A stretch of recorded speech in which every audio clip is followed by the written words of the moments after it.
ఇప్పుడు ప్రధానంగా ఆంధ్రప్రదేశ్ వ్యాప్తంగా ఒక విప్లవాత్మకమైన మార్పులు జగనన్న తీసుకురావడం జరిగింది.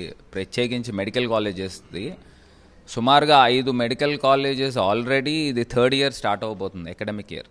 అంటే ఇన్ఫ్యాక్ట్ మీరు అర్థం చేసుకోండి, చంద్రబాబు నాయుడు గారు ఆల్మోస్ట్ 16 సంవత్సరాలు ముఖ్యమంత్రిగా ఉంటూ కనీసం ఒక్క ప్రభుత్వ మెడికల్ కాలేజ్ కూడా తీసుకురాల. ఆయన ఎంతసేపు ఒక క్యాపిటలిస్ట్, ఒక ప్రైవేట్ వాళ్ళని ఎంకరేజ్ చేయడము, వాళ్ళ బినామీలను ఎంకరేజ్ చేసి మెడికల్ కాలేజీలు ప్రైవేటీ పెట్టించారు తప్పితే పేద విద్యార్థులకి మెడిసిన్ చదవాలనే ఒక ఆలోచన కూడా పేద విద్యార్థులకి లేదు. కానీ ఎందుచేతనంటే ఇప్పుడు గవర్నమెంట్ మెడికల్ కాలేజెస్ ఎన్ని ఎక్కువ ఉంటే అన్ని పేదవాళ్ళు విద్యార్థులందరూ కూడా రావడానికి అవకాశం ఉంది. సుమారుగా 17 మెడికల్ కాలేజీలు తీసుకురావడము, కేంద్ర ప్రభుత్వాన్ని ఒప్పించి మరీ మనకి ఫండ్స్ తీసుకురావడము, ఇవన్నీ కూడా జగనన్న టైంలో జరిగినాయి. మరి ఇవాళ చంద్రబాబు నాయుడు గారు ఆ మెడికల్ కాలేజీలను కూడా ప్రైవేటైజ్ చేసి ఇవాళ పేద విద్యార్థి అన్నవాడు చదువుకోవడానికి అవకాశం ఉందా అని అడుగుతున్నా.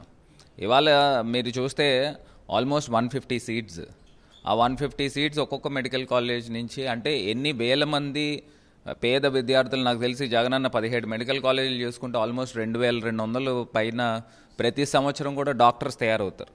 మరి ఇంతమంది పేదవాళ్ళు డాక్టర్స్ అయితే మరి చంద్రబాబు నాయుడు గారికి ఎందుకు ఇంత కడుపుమంటే అర్థం కావట్లే.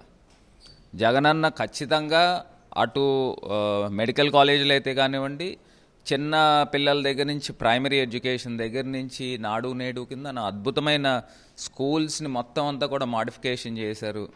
అందరికీ కూడా పిల్లలకు కూడా ఒక సెల్ఫ్ ఎస్టీమ్ పెరిగే విధంగా వాళ్ళకి అందరూ మంచి యూనిఫామ్తో మంచి మిడ్ డే మీల్స్ పెడుతూ ఇవన్నీ కూడా చక్కగా జరిగినాయి. మరి ఇవన్నీ కూడా పూర్తి స్థాయిగా నిర్వీర్యం అయిపోతూ ఉన్నాయి. కనీసం బాత్రూమ్ ఫెసిలిటీస్ కూడా లేకోకుండా అన్యాయం చేస్తూ ఉన్నారు. ఇప్పటికైనా ప్రజలే అనుభవిస్తూ ఉన్నారు, పేదవాళ్ళు అనుభవిస్తూ ఉన్నారు. మీరు ఒక్కసారి ఆలోచన చేయండి, ఇటు జగనన్న ప్రభుత్వంలో వైద్య రంగం కానీ విద్యారంగం కానీ ఏ రకంగా ఉంది, చంద్రబాబు నాయుడు గారి ప్రభుత్వంలో ఏ రకంగా ఉంది, ఇక్కడే తేటతెల్లం అయిపోతూ ఉంది. ఖచ్చితంగా అండి, ఈ పాటికి 17 మెడికల్ కాలేజీలు కూడా ఆల్రెడీ రన్నింగ్లోకి వచ్చేసేది. అకాడమిక్ ఇయర్స్ ప్రారంభం అయ్యి ఉండేది, అందరికీ కూడా క్వాలిటీ ఎడ్యుకేషన్ వచ్చి ఉండేది. మొత్తం అంతా కూడా ఇంటర్నేషనల్ స్టాండర్డ్స్తో ఇవాళ విద్యార్థులందరూ కూడా చాలా సెల్ఫ్ ఎస్టీమ్తో చదువుకునే పరిస్థితులు. మీరు ఈవెన్ ఇవాళన్న రోజుకి కూడా చూడండి, 10% పేద పిల్లలు కూడా చదువుకోవాలి కార్పొరేట్ స్కూల్స్లో కాలేజెస్లో కూడా 10% రిజర్వేషన్ కూడా తీసుకుని వచ్చారు ఆ టైంలో. మరి ఇప్పుడు చంద్రబాబు నాయుడు గారి టైంలో ఏం చేస్తూ ఉన్నారు? ఇవాళ నిజంగా చిన్నపిల్లవాడు ఎల్కేజీ చదివేవాళ్ళు కూడా ఇవాళ ప్రైవేట్ స్కూల్కి వెళ్ళాలంటే కనీస పక్షాన్ని 1,50,000 నుంచి 2 లక్షలు కట్టే పరిస్థితులు ఆంధ్రప్రదేశ్ వ్యాప్తంగా ఉంది.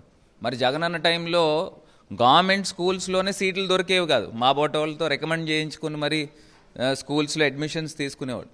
కానీ ఇప్పుడు ఆ మొత్తం తేడా అంతా కూడా క్లియర్ కనబడుతుంది. నిజంగానండి, ఇప్పుడు సంవత్సరానికి 2200 పైచిలకు డాక్టర్లు ప్రతి సంవత్సరం తయారయ్యే పరిస్థితుల్లో పేద విద్యార్థులు వస్తారు గవర్నమెంట్ మెడికల్ కాలేజ్. ఎందుకంటే వాళ్ళకి టాలెంట్ ఉండి మెరిట్ మీద ఉంటే వాళ్ళంతా కూడా ఉత్తీర్ణులు అవుతారు. మరి ఇవాళన్న రోజున ఒక ప్రైవేట్ మెడికల్ కాలేజ్లో జాయిన్ అవ్వాలని అంటే కనీస పక్షాన 3 నుంచి 4 కోట్ల రూపాయలు ఖర్చు చేసే పరిస్థితులు. వాళ్ళు డొనేషన్లు కట్టి జాయిన్ అవ్వాలి. మళ్ళీ అందులో వాళ్ళకి క్వాలిటీ స్టూడెంట్స్ ఏమన్నా బయటకు వస్తారంటే అది కూడా లేదు. ఇవాళ వైద్యం అనేది, డాక్టర్స్ అనేది లివింగ్ గాడ్స్ కింద మనం అందరం కూడా భావిస్తాం. మరి టాలెంట్ ఉన్నవాళ్ళు, మెరిట్ ఉన్నవాళ్ళు డాక్టర్స్ అయితేనే సమాజానికి కూడా సేవ్ అవుతుంది. ఇప్పుడు డబ్బులు పెట్టి సీట్లు కొనుక్కొని ఇవాళ డాక్టర్లు అయితే వైద్యం ఏ రకంగా జరుగుతుందో కూడా ఒకసారి ఆలోచన చేయండి.